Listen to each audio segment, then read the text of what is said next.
Hey guys, welcome back to another video of Frostyx. We are continuing the series What If as select his first Pokemon as Dragonite, and it's going quite well, but this episode is a bit dark. Well, the road to Vermilion City has been going on for some times, and he is getting there. But before that, there will be a darkest Pokemon here. So, if you are new on the channel, please subscribe, turn on the bell icon for upcoming episodes. And if you are new on the series, check it from the first episode. I'm sure you will love this series. And if you want to watch fanfics like this, you should check out the playlist section for that. There are many fanfics related to Pokemon. So, let's begin. I left 2 of my Pokémon with you yesterday, Ash spoke up, placing his Pokédex on the counter. Could you please get me their Pokeballs? He requested politely to the pretty pink-haired nurse who just retained her usual pleasant smile on her face. Nurse Joy nodded once before she placed Ash's Pokédex on the scanner attached to her computer. The trainers who left their Pokémon at the Pokémon Center were required to register them with their Pokédexes so that there wouldn't be any mix-ups and the Pokémon could be returned to them easily and safely. This was a method used in the Pokémon Centers for quite a few years now. The development in science and technology in the last few decades had made a lot of things easier, and this was one of them. Nurses didn't have to worry about making mistakes like handing a Pokémon that belonged to a particular trainer to someone else. That did make life a lot easier for them, due to Pokémon battling being the most popular sport in the world by quite a distance. The Pokémon Centers were busy day and night. Not that any of the Nurse Joys complained about it. It was in their blood to treat and heal Pokémon, and they loved their job. Asking any females in the Joy clan would bring that one singular response. As the scanner made a sound, the Pokémon Ash had left came up on the screen. Joy instantly instructed the Chansey beside her to get them, and that the pink Pokémon did that in a matter of seconds. Here are your Pidgeotto and Dratini, as healthy as ever. Joy chimed and handed over the 2 Pokeballs to Ash. Ash flashed his own thankful smile. Thanks a lot for taking care of them. You're welcome, Nurse Joy exclaimed cheerfully. Bring your Pokémon to me anytime you want and they'll be treated immediately. Definitely, Ash mouthed gleefully as he turned back to leave the Pokémon Center. Kaiser and Ava hadn't taken too much damage from their battle with Misty's Pokémon from the other day. Though, the trainer thought that it would do them good to spend some time outside their Pokeballs and in the comfort of the Pokémon Center's amazing care. He had everything packed up and he was ready to leave Cerulean City. He knew that the destination of his next gym battle, Vermilion City, will take quite some time to reach. Although Ash was patient when it came to some things, winning badges and progressing in his Pokémon journey was something he liked to have haste in, which wasn't particularly a bad thing. At least as long as he didn't get into any trouble. Ketchum, it seems like I finally found you. A male voice from nearby made Ash turn around, a hint of shock present on his face. He recognized the voice. He knew it very well indeed. The look of shock turned into a smirk as his eyes met with the one whom the voice belonged to. You certainly did, Ash chuckled after the look of shock on his face was replaced by a gentle smile. He shook his head amusedly at the sight of the person that he knew he would meet sooner or later. Gary, the boy with mahogany-colored, spiky hair and black eyes, walked forward towards Ash. He wore a purple long-sleeved shirt, dark blue pants, and held a dark backpack. Coming to a stop right in front of Ash, he placed a hand on his hip while held a Pokeball in the other, which he spun around with a massive grin on his face. How've been doing alone, Ashy boy? He sniggered, intent on mocking Ash with his statement. I am amazingly well, thank you. Ash replied bluntly, although with a defiant smirk on his face. You don't seem like you're doing too bad either. I am surprised to see you here in one piece. Oh, Gary frowned. You really think I am a dunce like you? He grinned before he let a series of chuckles ride at Ash's face. He would never let himself be defeated by Ash, not in Pokémon battles, nor in anything else. Ash didn't show any visible changes in his stature even while Gary tried to greet him with such mockery. He knew Gary was just trying to get him angry, and he surely wasn't going to fall into his trap. This wasn't the most unfamiliar situation for him. Gary had the tendency of breeding him like this once in a while. But Ash was relieved to know that Gary was doing well. They'd been rivals since they were old enough to speak, but in that time, they had developed a deep bond with one another. They competed in almost everything since their early childhood: studies, sports, and of course, Pokémon. There would be a competition amongst them whenever anything related to Pokémon would come up. Neither of them would admit it, but deep down, they considered each other the best of friends. They had shared a lot of experiences together, some embarrassing enough that they tried their hardest to forget they ever did something like that, but a small amount were those that they were proud of together. Even right now, as they stared into each other's eyes, they could read what the other was thinking. It was fairly obvious what they were thinking at this point to anyone who knew them well. However, none of them said a word for a few moments. They simply waited for the other to voice it. Standing around without doing anything wouldn't get him anywhere, realized Ash. Gary was too stubborn to just come out and do something that he didn't want to, and hence Ash decided to speak up. "Are you up for a Pokémon battle, Gary?"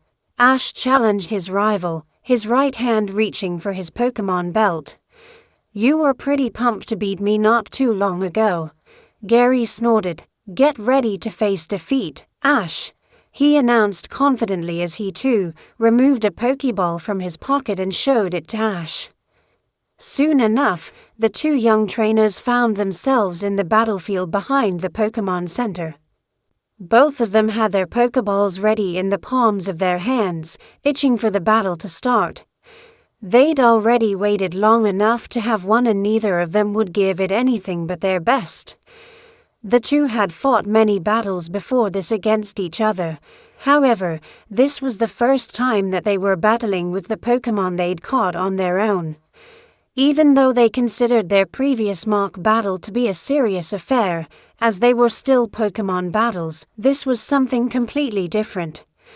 It wasn't just about what they did during the battle anymore. Everything they'd gone through to make their Pokémon stronger would count. All of the effort they had put in along with their Pokémon would be making a difference here. There might not have been anything like a trophy at stake in the battle, but if anything, winning against the other mattered even more to them, especially to Gary.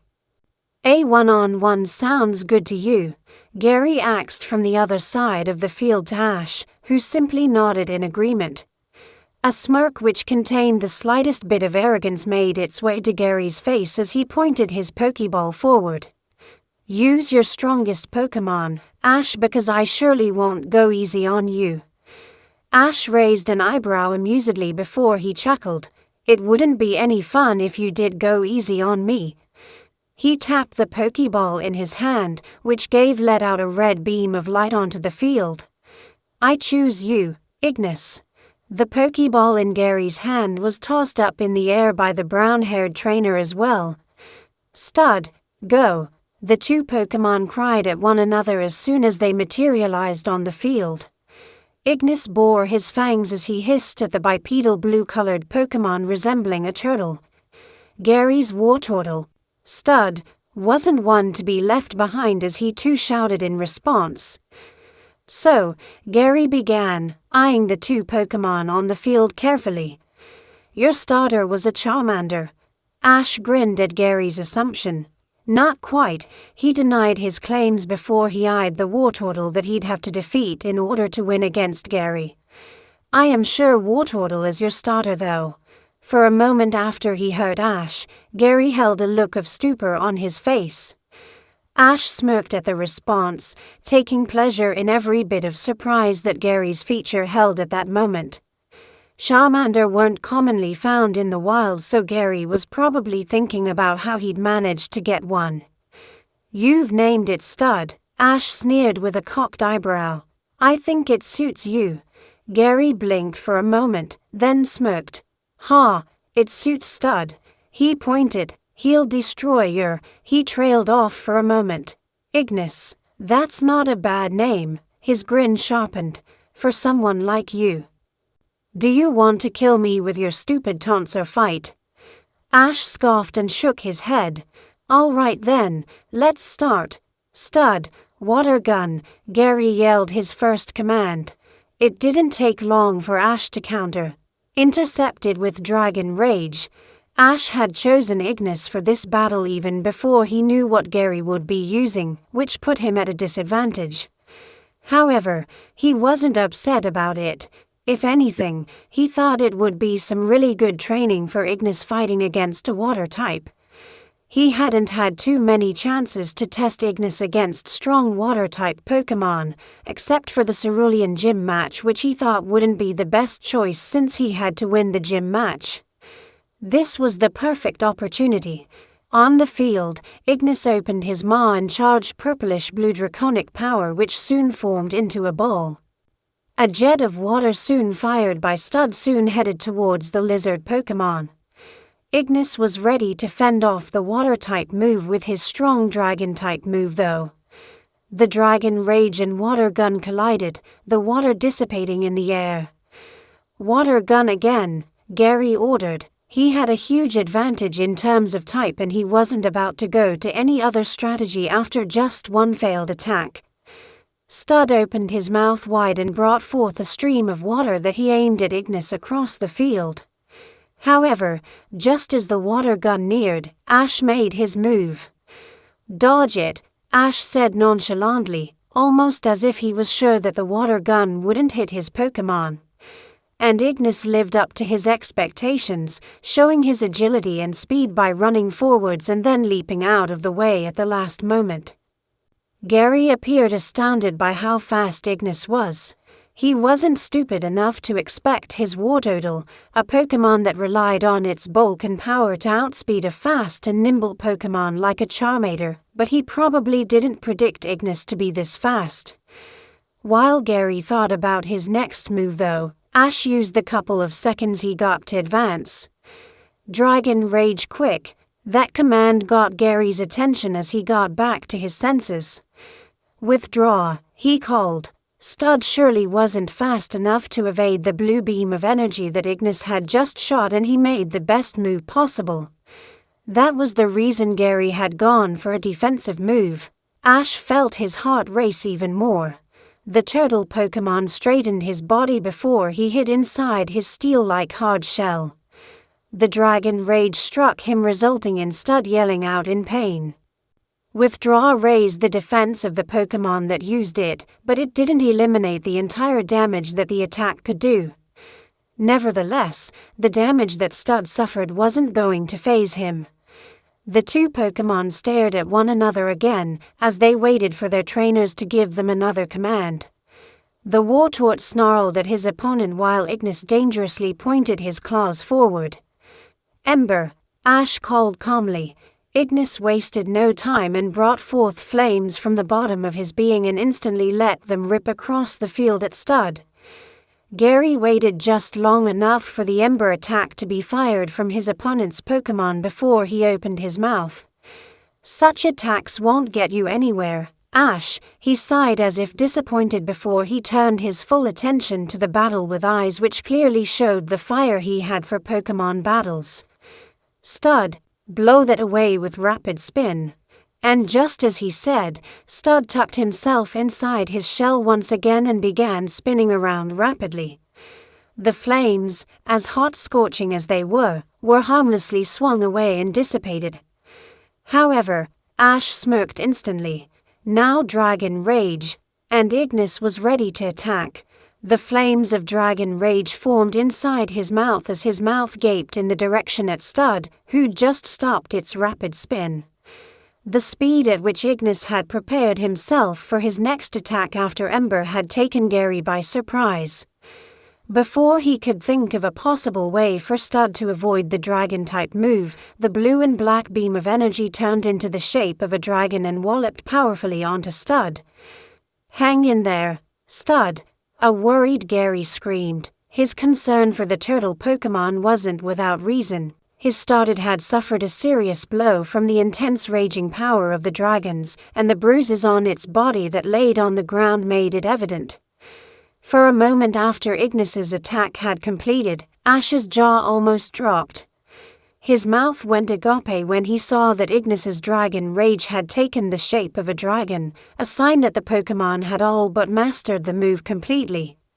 Dragon Rage was one of the few dragon-type moves whose mastery could be told apart from the way it was executed.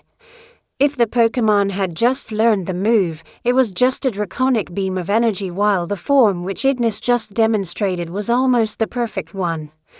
The Fire-type Kanto starter of Ash's had gotten his Dragon Rage to this level of power sooner than Ash had expected.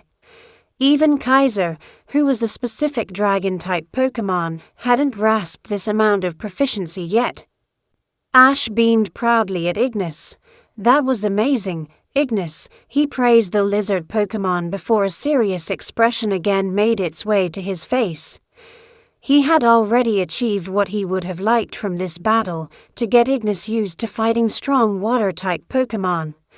Although Ash remained aware of the fact that the battle wasn't won yet, it was far from over. Gary took a deep breath before flicking his hair. Stud could take more, as evidenced by it standing up on its feet again, ready for round 2. "Tackle," Gary shouted. "Don't let it hit you." "Scratch it," Ash commanded. It wouldn't be a bad idea to go for the kill and use Dragon Rage once more against any other trainer, but he knew this was Gary he was fighting against. He assumed that the Oak would have already devised a counter for it. Ash had to make sure he used his next Dragon Rage to catch Gary by surprise. Catching Gary off guard again wouldn't be too likely. He realized, however, at the type disadvantage he was in, considering that Dragon Rage was the only strong move that Ignis had to counter against a water type right now. It was his only choice. Both the Pokémon scurried forward as their trainers ordered them to. Ignis with his sharp claws in front of his face and Stud building power in his entire body. Just as they came into each other's range, Ignis swiped Stud's face, but the water type fought the pain to slam his shell into the Charmander. The force of the attack drove the Ignis back in a tumble towards Ash, though he regained traction soon enough, digging his claws into the surface. Silence shrouded the battlefield for a few moments that passed by. The two Pokémon, as well as their trainers, defiantly glared at one another. Everyone was impressed. "Time to end this," Gary declared confidently, confidence that could so easily be misunderstood as arrogance. "Water Pulse." The moment the name of the attack left Gary's lips, Ash's hair stood on end. Water Pulse was probably the best move that Gary's Stud knew, and he had saved it for last. Ash knew that getting through this wasn't going to be easy. He glanced at Ignis intently as he smiled. "Now, Ignis, use Dragon Rage at full power. We'll win this." Stud had already formed a swirling ball of pure blue water inside of his mouth, and just in a matter of a few small seconds, it had grown into the size of Stud's face. He'd probably worked hard perfecting that move, and even harder to get it to a point that it could be sure to give it the win. Meanwhile, Ignis charged up every ounce of draconic energy he could gather from inside of him and readied his attack. Of course, Stud had already flung its water pulse towards its enemy, but Ignis wasn't much behind. Just in the next second, he fired his Dragon Rage, which, like last time, took the shape of a dragon soon. The two attacks met midfield, and the Dragon Rage threatened to burn out the water pulse into steam. However, just then, the ball of water burst into a swirling and pulsating stream itself that easily ate the blue energy beam, the entire water-soaking Ignis. The fire type cried out agonizingly as the water immersed over his fiery tail and body. And that was all Ignis could take. His resistance had reached its limit. The flame Pokémon fell on the ground, face first and eyes closed. The unmoving body of Ignis made Ash wince. A wry smile followed before he raised his Pokeball where his unconscious Pokémon laid. He let out a sigh as the ball sucked in Ignis in a red flash of light. He'd lost the battle, but he was sure that Ignis had grown a lot stronger after it. The way he'd fought and the power he displayed even against a Pokémon which stood at such a big advantage against him would be enough to make any trainer proud. Meanwhile, Gary stroked Stud and praised his Pokémon who'd given him the first victory in his Pokémon rivalry against Ash. "Great job, Stud," he complimented with a massively joyful grin on his features. As Gary recalled Stud, Ash walked up to him. The duo shared an intense glare for a few moments before both of them let out a small series of laughs. The joy they gained after the battle could only be described by the satisfied expressions they had on their faces. Although at first, Ash might have thought that winning the match was his goal, he'd quickly realized that it wasn't. And he was sure Gary felt the same.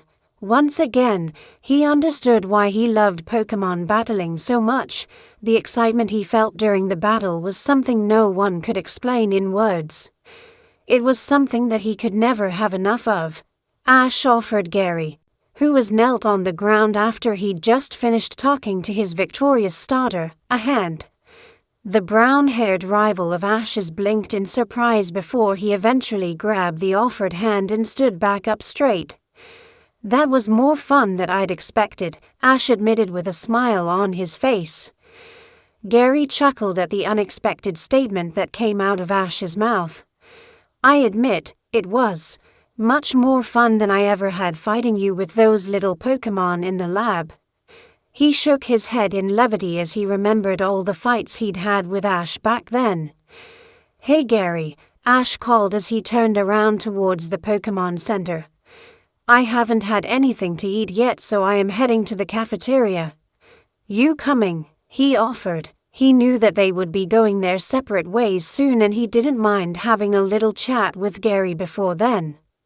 It wasn't as if he had anything better to do while he had his breakfast. Gary raised an eyebrow at Ash's suggestion. Sure, he accepted but smirked as he started walking. "You're paying." Ash couldn't help but sigh at that, but he didn't mind. "So, Ash, tell me," Gary began, eating a bite of his sandwich. "How many Pokémon have you caught?" It was a question that didn't surprise Ash. He saw this coming from a million miles away. "I've caught 3, he replied truthfully. He took a sip of his coffee, containing extra sugar, the way he liked, and spoke again. "So, I have 4 in total," he finished as he wrinkled his forehead to look at Gary.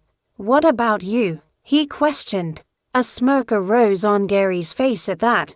"I already have 6, he chuckled, clearly content with his achievement and more so, another victory over Ash. "It seems like you even lost this to me." Ash rolled his eyes, ignoring Gary's taunt. The guy in front of him wouldn't be Gary if he didn't have such statements to say to his rival. He simply smiled calmly, but the continued laughter didn't go too well with him. "Don't you think that you're being a little too happy simply because of that?" "Not at all," Gary exclaimed. "The self-proclaimed Pokémon Master is losing a lot these days." He pointed a finger at Ash, still seemingly unable to control his laughter. There was no comment from Ash even though Gary appeared to be enjoying his taunting.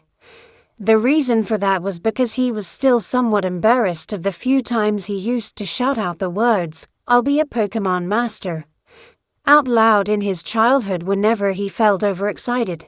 He'd stopped doing that after he was about 6 to 7 years old, but Gary never forgot about it. Ash simply sipped in more of his coffee without uttering a word. If he wanted to, he could ignore Gary for as long as he wanted without feeling the least bit agitated. That was the extent to which he'd gotten used to Gary. "Anyway, Gary," Ash finally broke the silence, narrowing his eyes at Gary. "Have you heard from him yet?" Gary shook his head immediately. Nah, he denied with a shrug. That guy is probably too busy with his Pokémon training to give us a call. And since we don't know where exactly he'll be, we can't call him either. He scorned at the ceiling, the irritation he felt evident in his eyes. So much for keeping in touch. I see, Ash mumbled in thought as silence shrouded the two. Drinking the last bit of coffee, he sighed and stood up abruptly. No point in thinking about it anymore. We will see him sometime soon, anyway. He'll most probably be participating in the Indigo League this year. Gary beamed as he too rose up from his seat.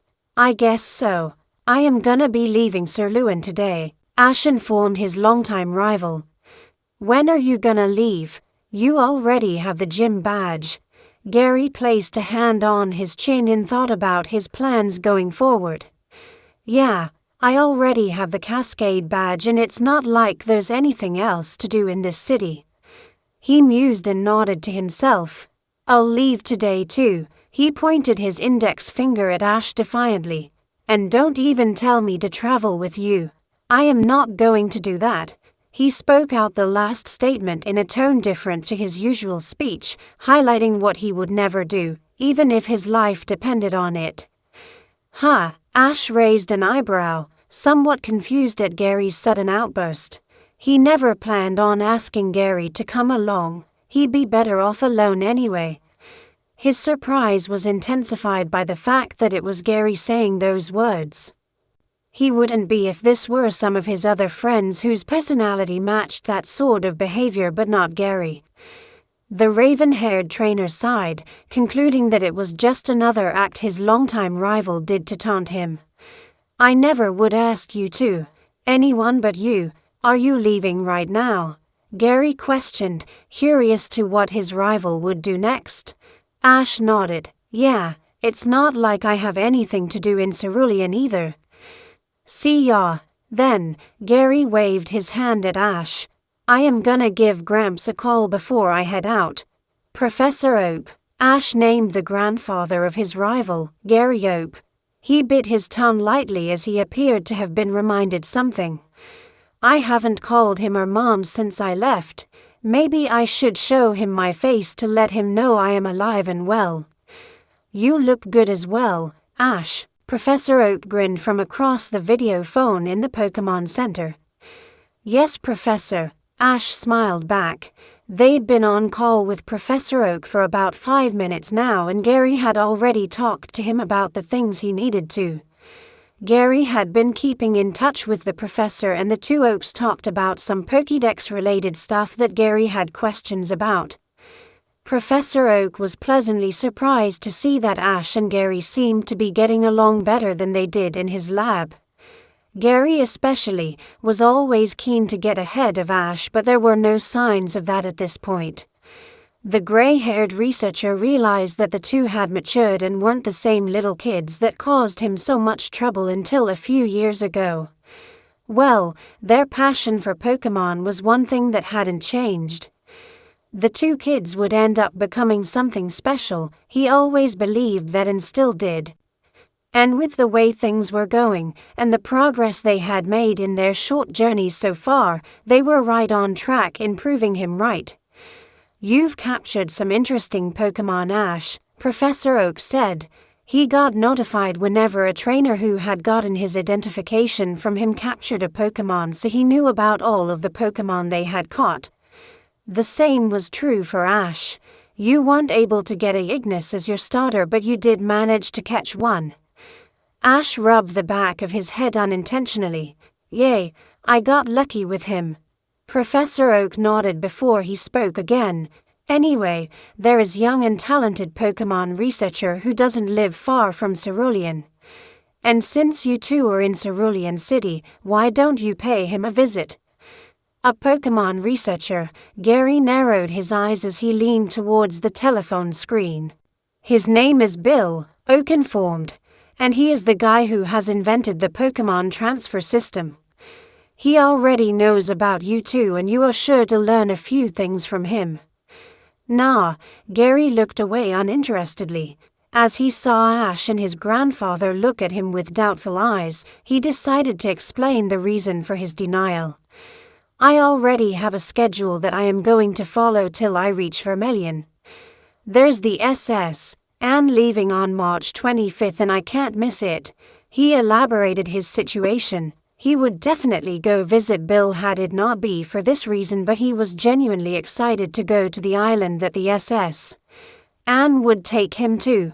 I surely won't be able to reach Vermilion, win the badge and be in time for SS Anne. The Pokémon I can catch there are far more important to me. New trainers in the Kanto region usually began their Pokémon journeys in the mid of January. Ash had begun his on January 10th and it was already February 28th. I'll go see Bill, Professor. Ash spoke, driving the professor's attention away from Gary. He had a determined smile on his face as he looked at the professor. I am not in a hurry to reach Vermilion. He turned his gaze to Gary and smirked at his rival. Unlike Gary, I value this opportunity to meet the person who made something as amazing as the Pokémon transfer system. Gary shrugged. Well, of course. He grinned as if to provoke Ash and leaned his face towards him. Just be ready to be in awe of the Pokémon I defeat you with next time, Ashy boy. Ash rolled his eyes. Sure, go catch 'em like you used to try and catch those Rattata. On the video screen, Professor Oak shook his head, realizing that the assumption he made earlier about Ash and Gary getting along well couldn't be farther from the truth. He cleared his throat to get the attention of the two trainers from his town back to him, which he successfully did. The two youngsters from the town of Pallet straightened themselves as soon as they made eye contact with Professor Samuel Oak. His stern gaze didn't make them too comfortable. They knew that look all too well from the days they had spent in his lab. They were once his students, and if there was one thing that they knew about him, it was that never make him angry. The fear that they felt when they were younger had almost reappeared. A few seconds of silence passed by, in which neither Ash nor Gary uttered a word or moved from their positions, before the professor finally opened his mouth again. It's not a big deal if you don't want to go meet Bill, Gary.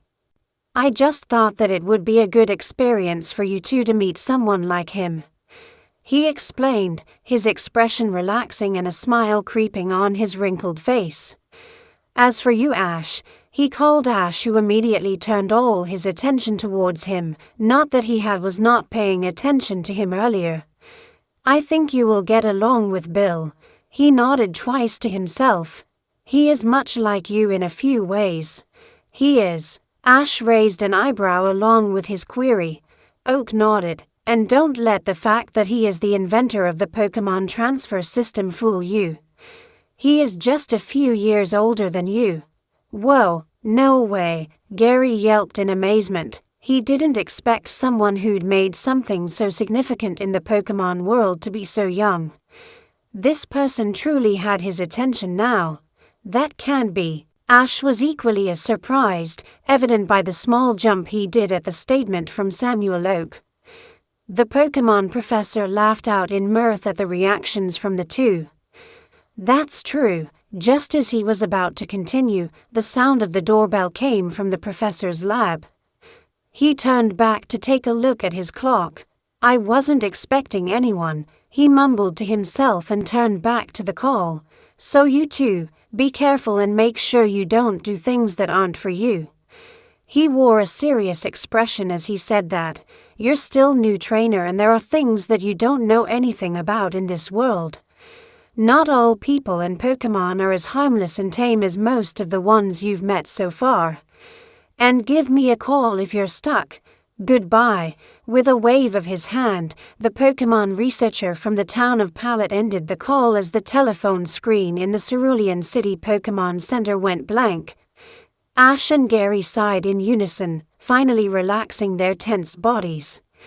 They hadn't been this scared for quite some time now, and this simply reminded to them that Professor Oak still retained the feature that would have them scared to death a few years back. Gramps can be so difficult sometimes, Gary breathed in relief as he wiped some sweat off his forehead. Just as relieved, Ash agreed wholeheartedly as he nodded thrice instantly. He sure can. Ash, Gary started as he grabbed his backpack from the table beside him. There's no point in me hanging around here. He turned back his neck as he grinned almost arrogantly at Ash. You better make sure that you're ready when we meet next time, Ashy boy, he declared, his eyes containing a sheen that was visible during his Pokémon battle with Ash earlier. Sayonara. At this point, Ash was too tired of Gary's antics to give him any heed. Sure, I'll try my best. He shrugged off nonchalantly and smirked off at his rival. And those were the last words that were spoken between the two youngsters from Pallet Town, as the Gary immediately left the Pokémon Center and disappeared from Ash's sight. Ash hadn't expected to have such a long morning.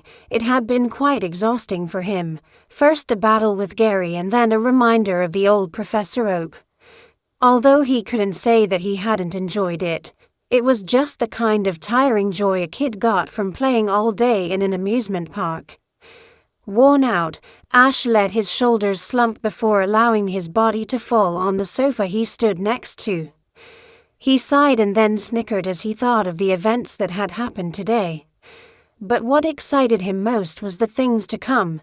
A meeting with Bill, someone who even Professor Oak held in such high regards, was something to look forward to. And having seen how Gary had trained his Pokémon, he couldn't wait for a rematch. That would be exciting, and next time, he wouldn't be using a Pokémon just so it could learn. The next time he had a Pokémon battle with Gary, he would play to win. If you like this video, please do one thing, like it, share it with your those friends who love to watch Pokemon or any fanfic of anime which are related to specific genres. So please do that and turn on the bell icon for notification of these any other series which are still ongoing on channel. Thanks for watching.